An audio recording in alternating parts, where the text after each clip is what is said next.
ஆதியாகம புத்தகத்துல 49ஆம் அதிகாரம் 22ஆம் வேதவசனம். ஆதியாகம புத்தகம் 49:22.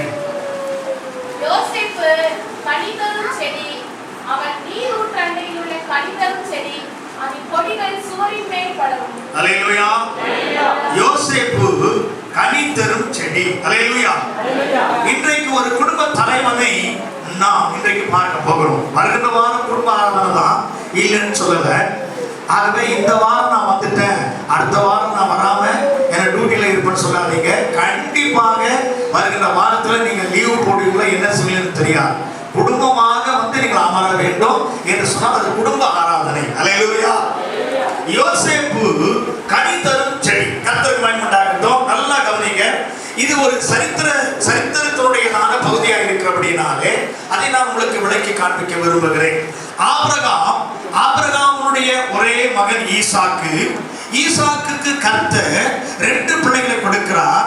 அதில் மூத்தவன் ஏசா, இளையவன் யாக்கோபு. கர்த்தருக்கு ஸ்தோத்திரம். இந்த ஏசா தான் ஆசீர்வாதம் பெற வேண்டியவன்.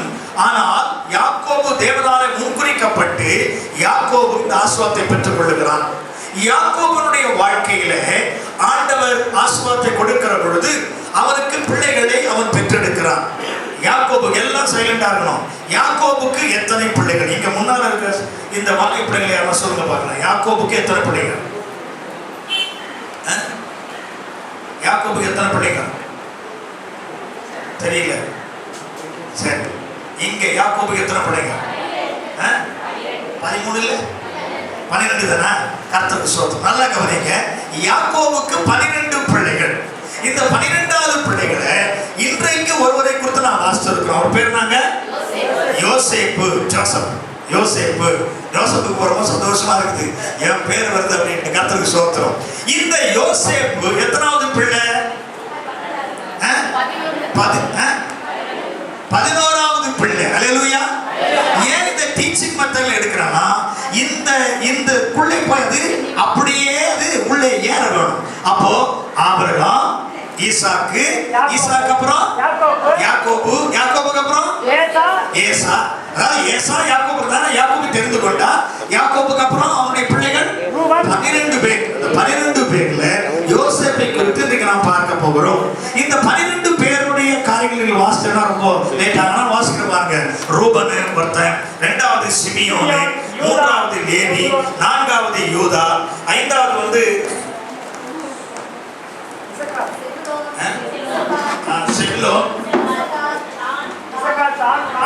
5வது வந்து தானு, 6வது வந்து நப்தலி, 7வது வந்து காத்து, அப்புறம் 8வது வந்து ஆசேரு, 9வது வந்து இசக்காரு, 10வது செபிலோனு, 11வது வந்து யோசேப்பு. சரி, 12வது யாருங்க? பென்யமீன். அல்லேலூயா. அல்லேலூயா. ஆகவே இதெல்லாம் நீங்க எதற்காக சொல்றேன்னா, ஒரு குடும்பத்தினுடையதான பிள்ளைகள் எப்படியாக பிறந்திருக்கிறார்கள் என்று நாம் பார்க்க வேண்டும். இதுல யாரை ஆண்டவர் தெரிந்து கொள்கிறார், யார் மூலமாய் கர்த்தர் ஆசீர்வதிக்கிறாரோ நீங்க பார்க்க வேண்டும். இங்க பார்க்கிற யூதா கோத்திரத்தின் ஆண்டவர் ஆகிய அவர். யூதா கோத்திரம். அப்போ இதுல யூதா இருக்கிறாரா இல்லையா? யூதா சொன்னால் என்ன அர்த்தம்? துதி செலுத்துவது. யூதா சொன்னால் துதி என்ற அர்த்தம். சரி, இந்த யோசேப்பு என்று சொன்னால் அதற்கு பெருக்கம் என்ற அர்த்தம். யோசேப்பு சொன்னா அர்த்தங்க பெருக்கம் என்றதான அர்த்தம். இங்கே யோசேப்பு கனிதரும் செடி. அதாவது தகப்பன் என்ன செய்கிறாரு, தன்னுடைய பிள்ளைகளை அழைப்பித்து அவர்களை ஆசீர்வதிக்கிறார். அல்லேலூயா. அல்லேலூயா. அப்ப நல்லா தகப்பன்மார்கள் நன்றா கவனிங்க. நம்முடைய பிள்ளைகளை நாம் ஆசீர்வதிக்கிற தகப்பன்மார்களாக இருக்க வேண்டும். ஆமென். ஆமென்.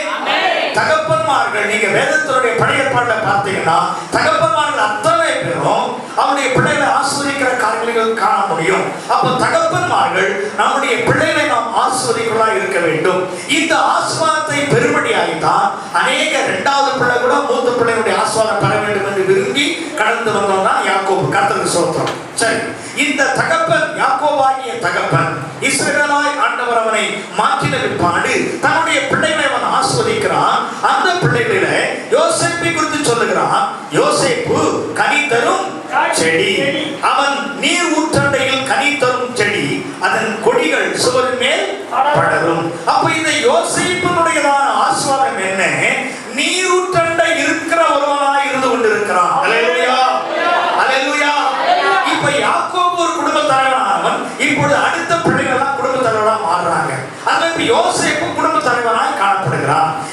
யோசேப்பு அவன் கனிதரும் செடி சொல்லியாச்சு. செடிக்கு தேவையானது எதுங்க? தண்ணீர் வேணும். செடிக்கு தேவையான தண்ணீர் வேணும். அப்ப அது வளர்வதற்கு தண்ணீர் தேவை.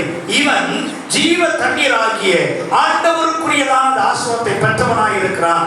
ஆகவே இவனை குறித்து சொல்லப்படுகிற பொழுது ஊற்றண்டையிலே கனிதரும் செடி.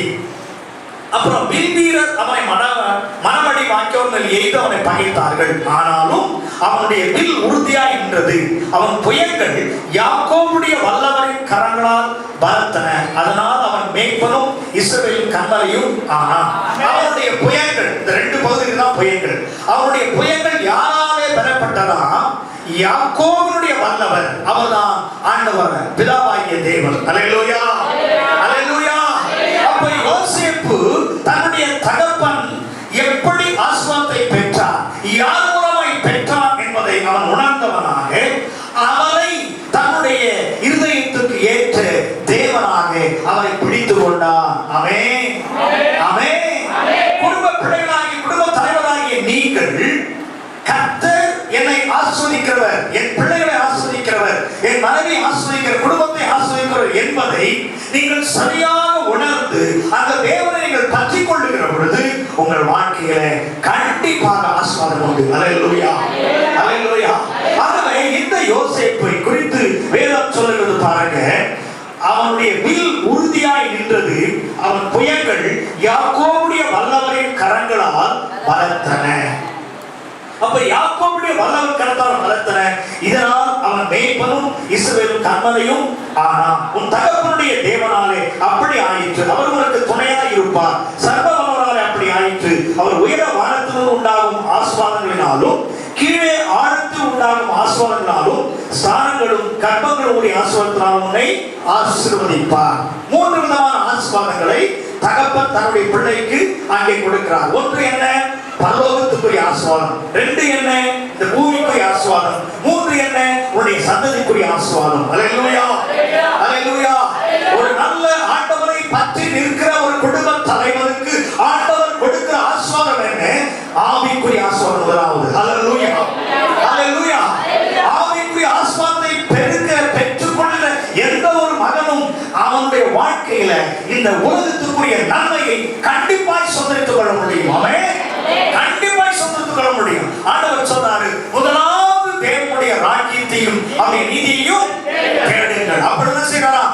மற்ற எல்லாத்தையும் நான் உனக்கு கூட கூட்டி கொடுப்பேன், எல்லாவற்றையும் கொடுப்பேன் உனக்கு. நான் முதலாவது என்னை தேடு அப்படின்னு சொன்னால், கர்த்தருடைய பிள்ளைகளை தேவனுக்குரியதான ஆசீர்வாதத்தை முதலாவது தேடி பாருங்க. அந்த ஆசீர்வாதம் உலகத்துக்குரிய ஆசீர்வாதம். அடுத்தபடி என்ன சொல்றாங்க? சந்ததிக்குரிய ஆசீர்வாதம். அல்லேலூயா, அல்லேலூயா. தேவனை நாங்க கொஞ்சம் தேட துவங்கணும். கொஞ்சம் தான் தேடி ஆண்டவர் எப்படிப்பட்டவங்க ருசி பார்க்க துவங்கணும். அந்த ருசி எப்படி உண்டாயிற்று? என்னுடைய மூத்த மகள் பிறப்பிலே அந்த ருசியை நாங்கள் ருசி பார்த்தோம். ருசி பார்த்த உடனே எங்களுடைய சந்தோஷம், மகிழ்ச்சி, ஆண்டவரை இன்னும் அதிகமாக அவரை தேடினோம். கர்த்தர் இரண்டாவது மகளை கொடுத்தாரு.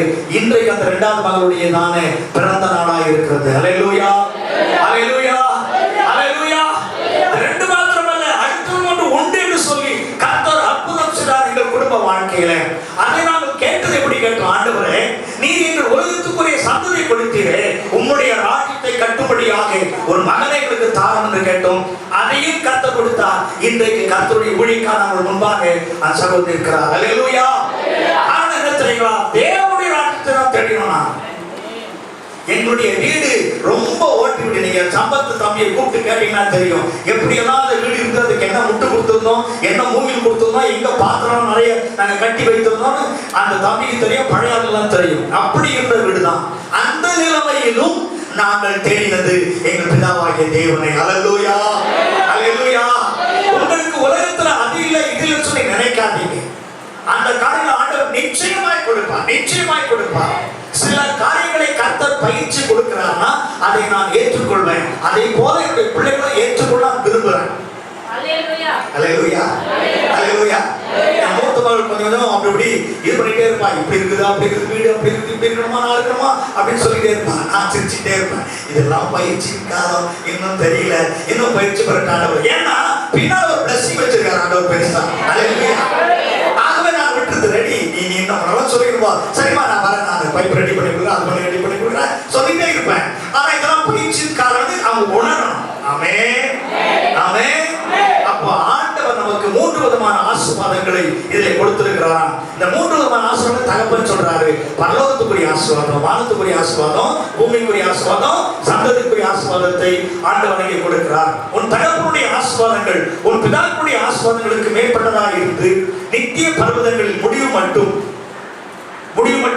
எட்டுகின்றன.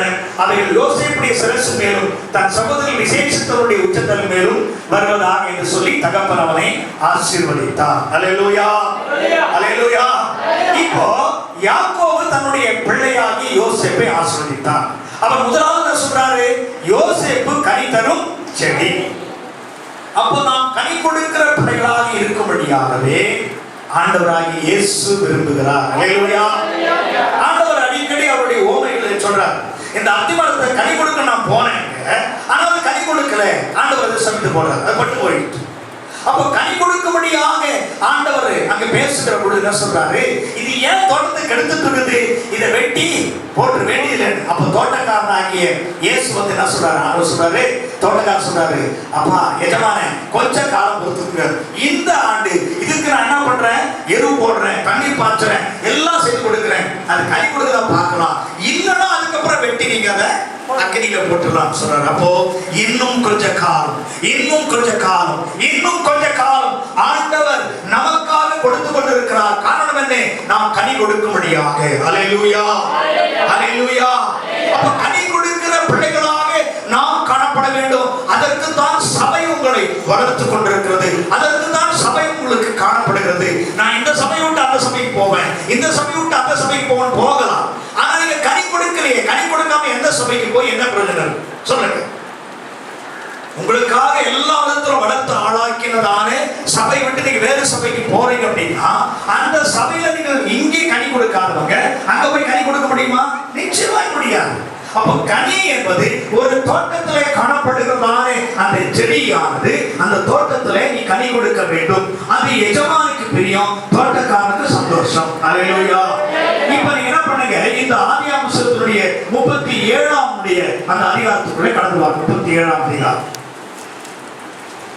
37ஆம் அதிகாரத்தை நீங்கள் பார்க்கிற பொழுது இதுல யோசேப்பை குறித்து அங்கே சொல்லப்பட்டிருக்கும். யோசேப்பு கனி தரும் செடி, அவனுடைய தந்தை யாக்கோபு சொல்லிட்டேன். அதாவது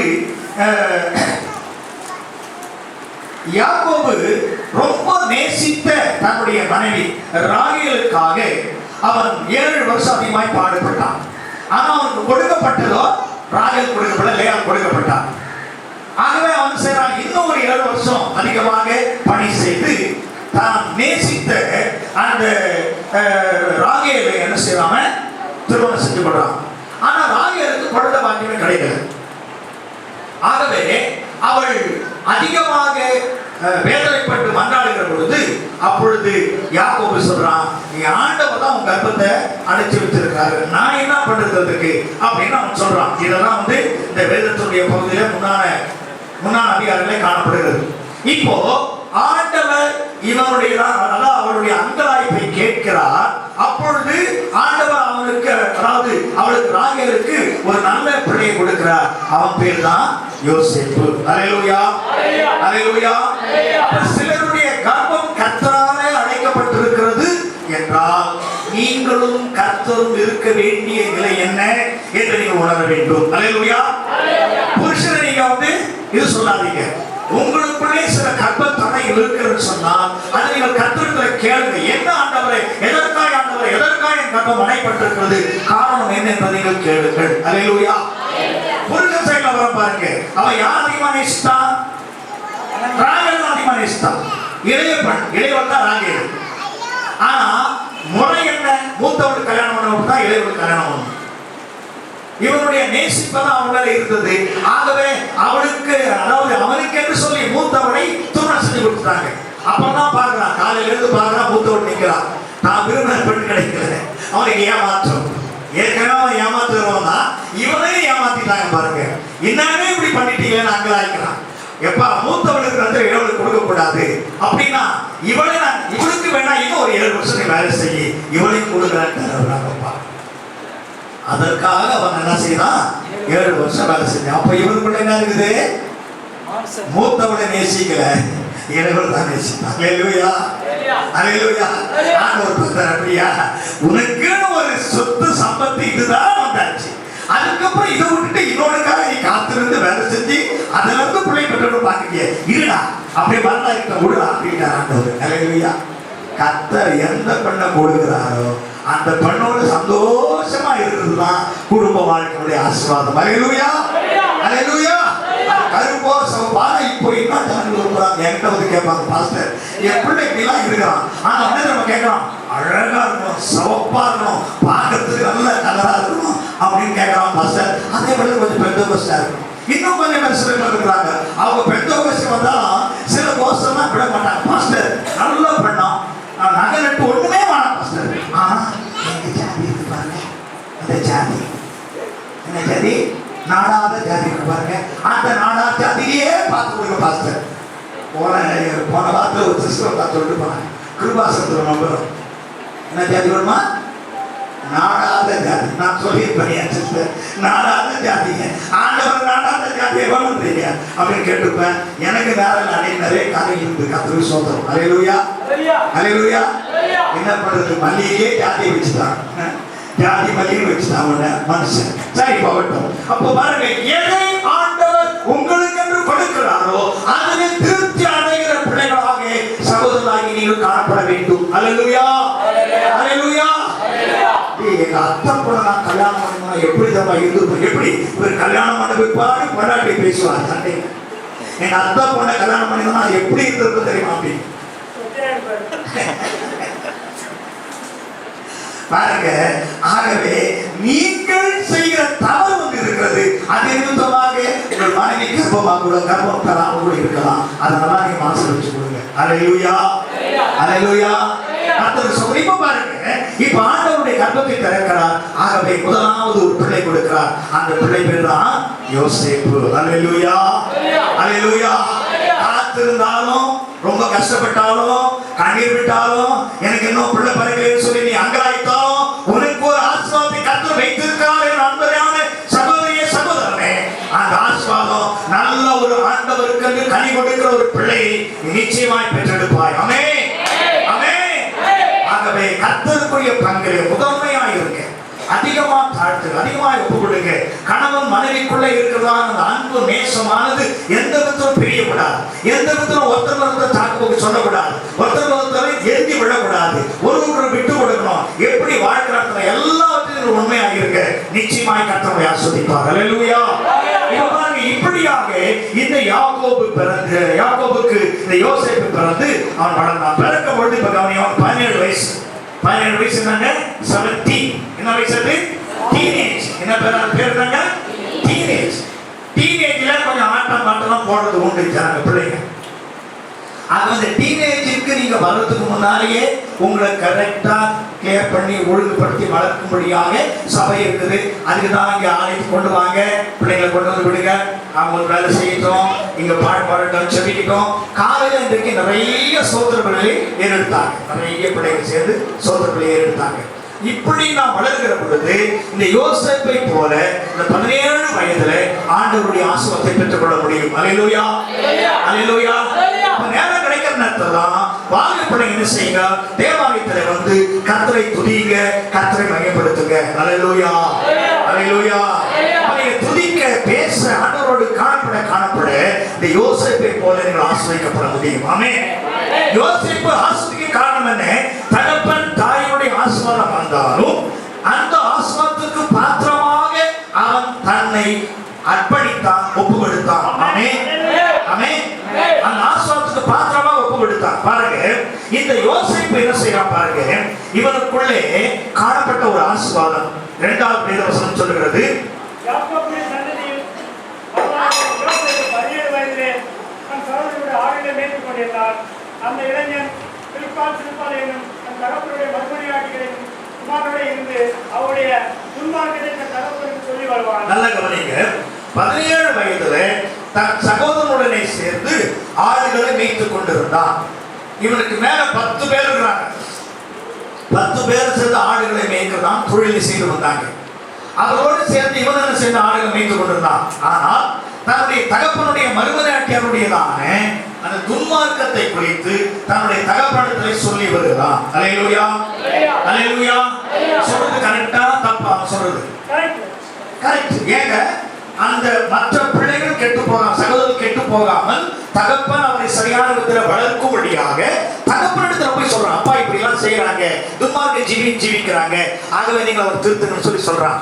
அடுத்தபடியாக பாருங்க, இந்த நிமித்தமாக அவனுடைய சகோதரர்கள் எல்லோரிலும் அவனை தங்கள் தகப்பன் அதிகமாக நேசித்ததை, அதாவது இஸ்ரவேல் முதிர் வயதிலே யோசேப்பு தனக்கு பிறந்ததுனால அவனுக்கு பலவர்ணமான அங்கியை செய்வித்தான். யாரு? யாக்கோபு. இஸ்ரவேல் தான் அவன் பேரு. அந்த இஸ்ரவேல் தன்னுடைய முதிர் வயதிலே பிறந்த யோசேப்புக்காக பலவர்ணமான அங்கியெல்லாம் தயார் பண்ணினான். இதை கண்டு அவனுடைய சகோதரர்கள் அவனை அதிகமாக பகைத்தார்கள். இப்ப யோசேப்பு ஒரு சொப்பனம் கண்டான். 5வது வேத வசனத்துல வாசிக்கிற பொழுது யோசேப்பு ஒரு சொப்பனம் காண்கிறான். அந்த சொப்பனத்துல என்ன சொல்றான் பாருங்க, என்னுடைய அரிக்கட்டு நிமிர்ந்திருந்தது, உங்கள் அரிக்கட்டுகள் என் அரிக்கட்டுகளை சுற்றி வணங்கி நின்றது. அதாவது அவன் சொல்றான், ஒரு சொப்பனத்தை கண்டேன், அந்த சொப்பனத்துல என்ன நடக்குது அப்படின்னா, வயலிலே அறுத்த அரிக்கட்டுகளை கட்டி கொண்டிருந்தோம், அப்பொழுது என்னுடைய அரிக்கட்டு மாத்திரம் நிமிர்ந்து நின்றது, மற்றதெல்லாம் என்னை சுற்றி வணங்கி நின்றது அப்படின்னு சொல்றான். எப்படி இருக்கும்? 11வது பையன் மற்ற அண்ணன்கள் எல்லாரையும் பார்த்து சொல்றான், உங்க அரிக்கட்டு எல்லாம் கீழே குனிஞ்சி என்னை வணங்கிட்டு இருந்தது, என்னுடைய அரிக்கட்டு மாத்திரம் உயர்ந்து இருந்தது. வயல்ல அறுத்து வச்ச கட்டை பற்றி பேசுறான். அப்படி நம்ம சகோதரர் அவனை பார்த்து, நீ எங்களை துரைத்தனம் பண்ணுவாயோ, நீ எங்களை ஆளப் போகிறாய் என்று சொல்லி அவனை அவன் சொப்பன நிமித்தம், அவன் வார்த்தை நிமித்தம் இன்னும் அதிகமாய் பகைத்தார்கள். அல்லேலூயா. பொடிப்பையனி, நீ பார்த்து இப்படி சொல்றியா, இப்படி சொப்பனம் கண்டியா, நாங்களாம் வந்து வணங்கி நிற்போமா அப்படின்னு அவனை பார்த்து என்ன செய்யறாங்க, இன்னும் அதிகமாய் பகைத்தார்கள். அல்லேலூயா. இப்ப பாருங்க, அடுத்தபடி அவன் சொல்றான் பாருங்க, வேறொரு சொப்பனம் கண்டு தன் சகோதரன் நோக்கி, நான் இன்னும் ஒரு சொப்பனம் கண்டு, சூரியன் சந்திரன் 11 நட்சத்திரங்களும் என்னை வணங்கி நின்றது என்றான். அல்லேலூயா. சூரியன் சந்திரனா என்ன அர்த்தம்? சூரியன் யார்? சந்திரன் யார்? அப்பா அம்மா. சூரியன் யாருங்க? அப்பா. சந்திரன் யாருங்க? சந்திரனுக்கு எங்க இருந்து ஒளி வரும்? சூரியன் தான். இது வந்து அதாவது குடும்பத்துல, ஆவிக்குரிய குடும்பத்துல இருக்கிறவங்களுக்கு தான் நான் சொல்றேன். நல்லா நீங்க கவனத்தை வச்சு கொடுங்க. வெளியில இருக்கவங்களுக்கு அல்ல. வெளியில இருக்கவங்களுக்கு எப்படின்னா இருப்பாரு. நான் நம்ம துறைப்பாக்கம் சர்ச்சுக்கு போயிருந்தோம்ல, போன வாரத்துக்கு போயிருக்க பாருங்க. அந்த நேரத்தில் வந்து ரொம்ப அதாவது பசியா இருந்தாங்க. போயிட்டு அங்கே ஒரு டீயை குடிச்சிட்டு வரலான்னு குடிச்சிட்டு வர நேரத்தில் நல்லா கருப்பு துணி போட்டுன்னு அவர் எல்லாம் முடிச்சு, அவரும் டீ குடிச்சிட்டு 2 கொள்ளிவாயை வாங்கிட்டு கையில் வச்சுட்டு, நான் கூட முடிச்சுட்டு வர நேரத்தில் அப்படி தட்டி, இதெல்லாம் விட்டா நல்லா இருக்கும் தம்பி அப்படின்னு அப்படியே பயந்து நின்ட்டார். அவர் கடவுளை பார்க்க போறீங்க, அதுக்காக ராத்திரி பகலும் குளிச்சுக்கலாம் செய்வீங்க, இந்த சிகரெட்டை விட முடியல உங்களால, கொள்ளிவாய விட முடியல உங்களால அப்படின்னு சொல்லிட்டு வந்தீங்க. நேரம் என்ன யோசனை முடியுமா, இவன் ஒரு கிறிஸ்தவனையா, இவன் ஒரு கிறிஸ்தவனையா, அதனால தான் இவங்க பேசலாம் நினைப்பான். நினைக்க மாட்டான், அவன் கண்டிப்பா நினைப்பான், கண்டிப்பா நினைப்பான். பாருங்க, இவன் தன்னுடைய வாழ்க்கையிலே ஆண்டவனுடைய அந்த காரியங்களை வெளிப்படுத்துகிறான். அப்போ இந்த சூரியனா இருக்கிறவர் கர்த்தருடையதான அந்த காரியத்துல உண்மையா இருக்கணும். இந்த சூரியனிடத்திலிருந்து சந்திரனுக்குரியதான ஆசீர்வாதம் பெற்று அந்த மனைவியும் எப்பொழுதும் கர்த்தருக்குள்ளே இருக்கணும். இங்க 11 நட்சத்திரங்கள் இவனை சுற்றி நின்று வணங்கின என்று சொல்லி அவன் சொல்லுகிறான். ஆகவே அவனுடைய தகப்பனும் அவனை கடிந்து கொள்றாரு. ஆனா தகப்பன் உள்ளத்துல அந்த வெயிட் வைக்கிறாரு, என்ன இவன் இப்படி கண்டிருக்கிறானே, இதுல ஏதோ ஒரு காரியம் நடக்கும் என்பதை தகப்பன் அறிந்திருந்தான். அவனுடைய சகோதரர் மேல் 11ஆம் வசனம் மேல் பொறாமை கொண்டார்கள். அப்போ பகைத்தார்கள், அதிகமாய் பகைத்தார்கள், பொறாமை கொண்டார்கள். ஆனா அவங்க யோசிக்கல, என்ன இந்த சொப்பனை காண்றானே, அப்ப இவருக்குள்ள என்ன விசேஷம் இருக்கிறது என்பதை குறித்து அவர்கள் கொஞ்ச நேரம் நினைத்து பார்க்கவில்லை. அல்லேலூயா, அல்லேலூயா. இப்ப பாருங்க, இவன் இப்படியா இருக்கிற பொழுது இவனுடைய சகோதரர்கள் புறப்பட்டு எங்க போறாங்கன்னா, ஆடுகளை மேய்க்கும்படியா புறப்பட்டு போறாங்க. கொஞ்சம் தூரம் போயிட்டு ஆடுகள் மேய்ப்பாங்க. சில வாரங்கள், சில மாதங்கள் தங்கி ஆடுகளை மேய்த்து திரும்பி வருவாங்க. இப்போ சீக்கேமிலே அவருடைய சகோதரர்கள் ஆடுகளை மேய்த்து கொண்டிருந்தபடியினால தகப்பன் என்ன செய்யறாரு, தன்னுடைய யோசேப்பை கூப்பிட்டு, யோசேப்பும் பெஞ்சமினும் போக மாட்டாங்க, மற்றவங்களாம் போயிருக்கிறாங்க. யோசேப்பை கூப்பிட்டு சொல்றாரு, மகனே உன்னுடைய சகோதரனா போயிட்டு சீக்கிரமில ஆடுகளை மேய்த்து கொண்டிருக்கிறாங்க, அவங்க போய் பார்த்துட்டு வரணும்பா, நீ போய் பார்த்துட்டு வரியா அப்படின்னு சொல்லி கேட்கிறார். கேட்டவன அவன் சொன்னா, சரிப்பா நான் போகிறேன். அல்லேலூயா, அல்லேலூயா. கீழ்ப்படிதலுக்குரிய ஒரு மகனாக யோசேப்பு இருந்தான். அல்லேலூயா, அல்லேலூயா. அப்போ பிள்ளைகளாகிய நீங்கள் உங்கள் பெற்றோர்களுக்கு கீழ்ப்படிதல் உள்ள பிள்ளைகளாக இருக்க வேண்டியது அவசியம். அல்லேலூயா. பிள்ளைகள் பெற்றோர்களுக்கு எப்பொழுதும் கீழ்ப்படிந்து நடக்க வேண்டும் என்று மறந்து விடக்கூடாது. ஏன்னா உங்களை பெற்றெடுத்து ஆளாக்கி உங்களுக்கு சகல காரியம் செய்து நீங்கள் ஒரு குடும்ப வாழ்க்கை நடத்தும்படியான அந்த நிலைக்கு வர வரைக்கும் அவர்கள் தான் உங்களுக்கு பொறுப்பாக இருக்கிறாங்க. அல்லேலூயா, அல்லேலூயா. இப்படி வச்சுக்கோமே, நம்ம சிம்சன் ராஜா என்ன பண்றாரு, காடியில் கூப்பிட்டு, எப்பா நான் டியூட்டிக்கு போறேன், நீ சாயந்தரம் 4 மணிக்கு வந்த உடனே தங்கச்சிக்கு வேண்டியெல்லாம் கொடுத்துட்டு டீ காஃபியெல்லாம் கொடுத்துட்டு இத்தனை நேரம் நீ விளையாடிட்டு இத்தனை மணிக்கு நீ போகிறதே நீ வந்து ஜாப் பண்ணிட்டு அப்படியே வந்து படிக்க துவங்கணும் அப்படின்னு சொல்லிட்டு போறாரு. அம்மா வேலைக்கு போயிடுறான், அப்பா வேலைக்கு போயிடுறாரு. ஒரு காடு, ஆஹா எல்லா வேலைக்கு போயிட்டாங்கப்பா, அவன் சொன்னா சொல்லி பண்ணப்பா அப்படின்னு இவர் விட்டுட்டு ஆட்டம் போட்டார். யாரு பாக்குறாங்கப்பா உங்களை? அப்பா பாக்குறாரு, அம்மா பாக்குறாரா? சாலமோன் யார் பாக்குறாங்க? அப்பா இயேசுவா பாக்குறாரு. அல்லேலூயா, அல்லேலூயா. அவன் தப்பிக்க முடியுமா? என்னப்பா தப்பிக்க முடியுமா? தப்பிக்க முடியுமா? அப்பா எங்க தூர தேசத்துல இருந்தாலும் எங்க அப்பா இல்ல அம்மா வேலையில 7 மணி 8 மணிக்கு தான் வராங்க. பாட்டி ஒரு ஏமாத்திட்டு நம்ம என்ன வேணாலும் ஆட்டம் போட்டு ஒருத்தவங்க சண்டை போட்டுக்கிட்டு படிக்காம இருந்தெல்லாம் சொல்லி இருந்தீங்கன்னா யார் பாக்குறாங்க உங்களை? கவனம் கவனம். இவன் பாருங்க, அப்பா சொன்ன உடனே அப்படியே கீழ்ப்படிகிறான். அல்லேலூயா, கீழ்ப்படிகிறான். சரிமா நான் போய் பார்த்து வரலாம். இதுதான் கீழ்ப்படிதல். செவி கொடுத்தலை பார்க்கிலும் கீழ்ப்படிதலே உத்தமம். அப்போ ஆண்டவருடைய வார்த்தைகளாகிய வார்த்தை நம்ம கேட்கிறோம். இந்த கேட்கறத காட்டலாம் சொல்ற ஆண்டவரே, என்னுடைய வார்த்தை நீங்க அப்படியே கீழ்ப்படிங்க, அப்படியே நீங்க செயல்படுங்க, உங்களை நான் உயர்த்தணும்னு கேளுங்கிறார். அல்லேலூயா. கர்த்தருடையதான அந்த குடும்பத்தில் இருக்கிறதான கர்த்தருடைய பிள்ளைகளை நீங்கள் கர்த்தருக்கு எவ்வளவுக்கு அதிகமாக கீழ்ப்படிந்து நடக்கிறீர்களோ அவ்வளவுக்கு அதிகமான ஆசீர்வாதத்தை கர்த்தர் நிச்சயமா உங்களுக்கு கொடுப்பார். அல்லேலூயா. இப்ப பாருங்க, எனக்கு மறுசெய்தி கொண்டு வாங்கி சொல்லி எப்ரோனின் பள்ளத்தாக்கில இருந்து அவரை அனுப்பினான். அந்தபடி அவன் சீக்கோமுக்கு புறப்பட்டு போனான். இப்ப இவன் புறப்பட்டு போற நேரத்துல சகோதரன் பாக்குறாங்க. சகோதரன் பார்த்து, ஆஹா சொப்பனக்காரன் வராயா, இந்த சொப்பனக்காரன் கண்டிப்பா அவனை ஏதாவது செஞ்சுட்டோம்னா அவன் எப்படி அவன் சொப்பனை நிறைவேறும் பார்த்துடலாம் அப்படின்னு சதி ஆலோசனை செய்யறாங்க. யாருங்க? சகோதரர். சொந்த ரத்தமே சதி ஆலோசனை செய்கிறதை இன்றைக்கும் நாம் பார்க்கிறோம். அல்லேலூயா. அன்றைக்கும் இருந்தது, இன்றைக்கும் இருந்து கொண்டுதான் இருக்கிறது. இப்ப பாருங்க, அவனை பார்த்து சொப்பனக்காரன் வரான். அதாவது 20 வசனம், நாம் அவனை கொன்று இந்த குழிகளில் ஒன்றிலே அவனை போட்டு ஒரு துஷ்டமிருகம் அவனை பட்சித்தது என்று சொல்லுவோம், வாருங்கள் அவனுடைய சொப்பனங்கள் எப்படி முடியும் என்று பார்ப்போம் என்றார்கள். இப்ப சகோதரன் சேர்ந்து அவனை கொன்று குழியில போட்டுட்டு சொப்பனை என்ன அது பார்த்துக்கலாம் அப்படின்னு சொல்லிட்டு அவர்கள் தீர்மானம் பண்றாங்க. இப்பதான் என்ன பண்றாங்க, மூத்தவன் இருக்கா பாருங்க, ரூபன், அதை கேட்டு அவனை அவர் கையில் தப்புவித்து அவனை அவன் தகப்படுத்த திரும்ப கொண்டு போக மனதுள்ளவனாய் அவர்கள் நோக்கி, அவனை கொல்ல வேண்டாம், நீங்கள் இந்த ரத்தம் சிந்தல் ஆகாது, நீங்கள் அவன் மேல் கை வையாமலும் அவனை வனாந்தரத்தில் இந்த குழியில போட்டு விடுங்கள் என்று சொல்லி இவ்விதமாய் ரூபன் அவனை அவர் கைகளுக்கு தப்புவித்தான். அல்லேலூயா, அல்லேலூயா. அப்ப சகோதரருக்குள்ளே கொஞ்சம் இரக்கம் உள்ளவன் ஒருவன் இருக்கிறான், ரூபன் என்று பேர் அவனுக்கு. அல்லேலூயா. அவன் தான் அந்த குடும்பத்தினுடைய மூத்த மகன். அல்லேலூயா. அப்ப மூத்த மகனுக்கு அவன் ஒரு பொறுப்புள்ளவனாக அவனுடைய சகோதர சகோதரிகளை காக்க வேண்டியது அவசியமாய் இருக்கிறது. அல்லேலூயா, அல்லேலூயா. ஆக மூத்த மகனுடைய பொறுப்பை நீங்கள் நன்றாக கவனித்துக் கொள்ளுங்க. நான் மூத்த மகன் தான் குடும்பத்தினுடைய சில பிரச்சனை வந்தது நான் தலையிட்டு சில காரியம் செய்வேன். மற்றவன சொல்லுவாங்க, எதுக்கு அதில் போய் தலையிட்டு இருக்கிறீங்க அப்படிலாம் இருக்கு. இருந்தாலும் அந்த பொறுப்பு இருக்கிறதுனால செஞ்சுதான் ஆகணும். அப்போ இந்த மூத்த மகனாகிய ரூபன் அவன் கைகளுக்கு தப்பு வைக்கிறான். இப்ப என்ன செய்யறாங்க, சரி அவனை கொலை பண்ண வேணாம், தண்ணீர் குடியில தூக்கி போட்டுறாங்க. யாரங்க? யோசேப்பு. தண்ணீர் குடியில தூக்கி போட்டு விடுகிறார்கள்.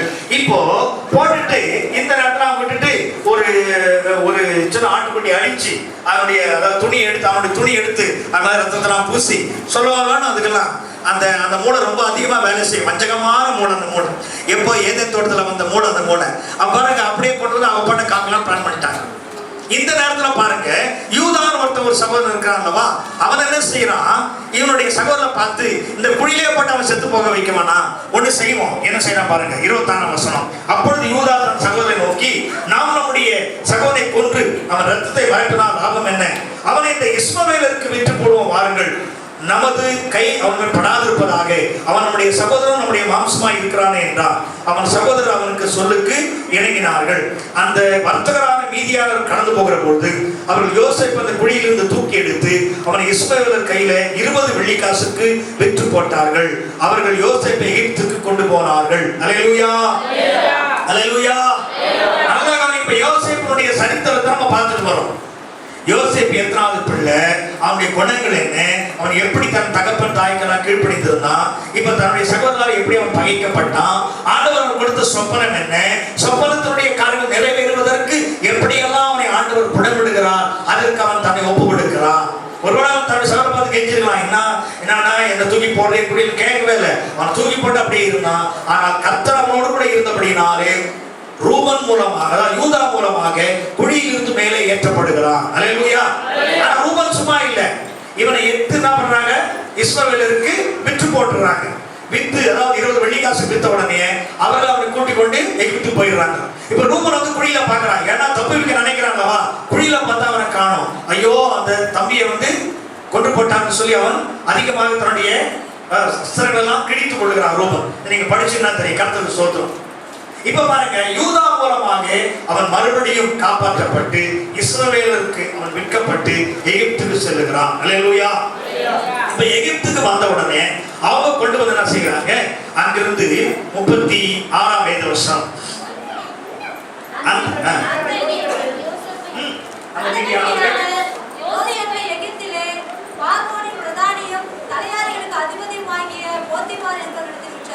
இப்ப நல்லா கவனிங்க, இந்த யோசேப்புக்கு போயிட்டு அவங்க அப்பாட்ட சொல்லிட்டாங்க, அவர் பாவம் ரொம்ப கஷ்டப்பட்டார்.